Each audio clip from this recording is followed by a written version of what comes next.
भाई जो काली चरण के तरफ आंख उठा के भी देखे, बाकी आज जीवना के चलते ये हमारे समाज में भेज। बाबूजी जीवना के ना एमे सब खेल बिगाड़े में गजेंद्र सिंह के हाथ बा। अगर जो अपन बड़ लड़का के तैयार ना कैले रही तो वो लड़की के शादी जरूर रुकल रही। बाकी रू कमी ना बीच में दखल देके गलती कैले बा। अरे ओकरा उतने पता रही तो हमरा बीच में कब ना पड़ी। वो कुत्ता के ऐसा नहीं है समाज के बीच में गिराए, वो कुत्ता जीवन भर होना देगा।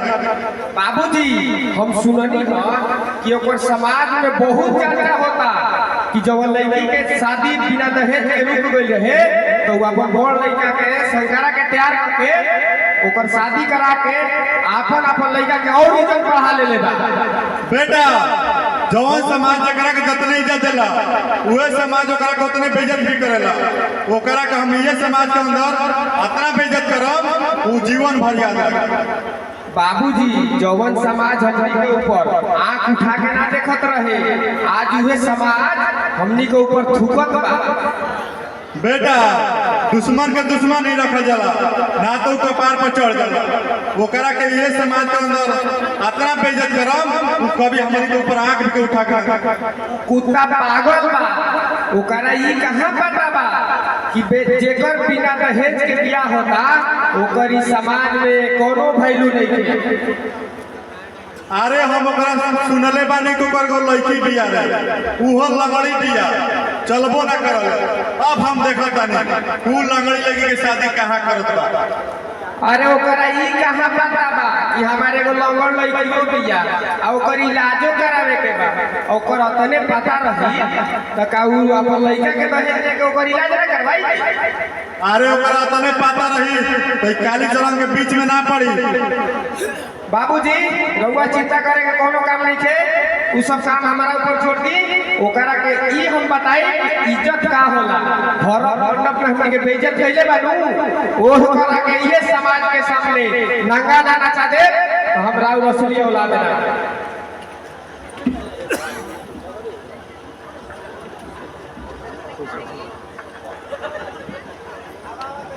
बाबूजी का बात बा रउआ उदास काहे बानी? ई तोरा समाज के बाहर में बेटी जवान बाप के बेटा के बारात बिना लौ बहू के लौट जाए ओकरा तो चिंता होबे न करी। भैया उ लड़की तोहरा से शादी काहे न कइल? का तू ओकरा पसंद ना रह? बेटी उ साफ कह दिल कि लड़का से शादी ना कर। अब तू ही बताव हमनी के घर में का चीज के कमी बा? धन दौलत सब भरल बा, ओकरा से 1 रुपया तिलक भी ना मान जा, ओकर तो सजा ये देल। ये ना बहिना उ भरत बाराती के सामने कह देलक कि हम यही लड़का से बियाह करब। ई तो बहुत बड़ गलती कइली। हमनी के घर परिवार में आवे से इनकार कइली। आज के हई समाज में बिना दहेज के चुटकी भर सिंदूर नहीं के पड़ल। बिना दहेज के शादी करब ओकर बेइज्जती होत रहे। तू चिंता मत कर बेटी, उ गजेंद्र सिंह के परिवार के इतना बर्बाद कर दे तू कभी मुंह ना दिखाई।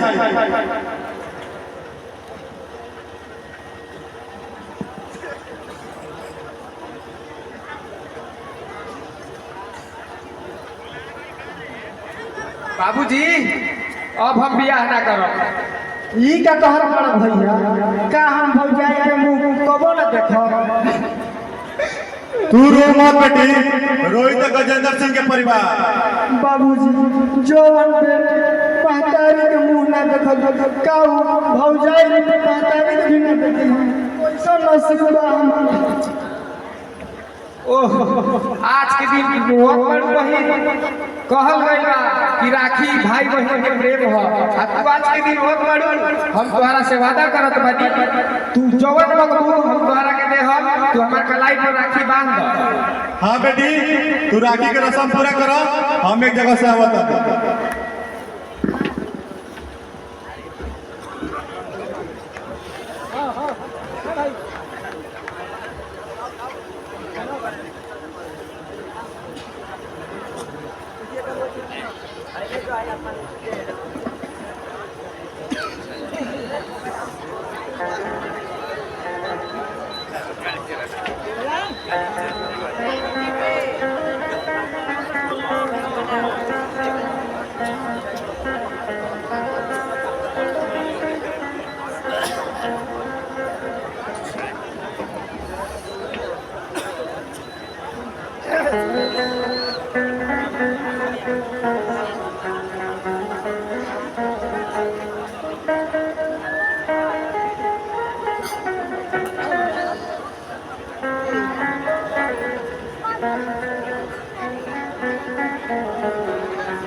भैया हम तोहरा से कुछ मांगल चाहत बानी, हमरा से वादा कर देबो ना।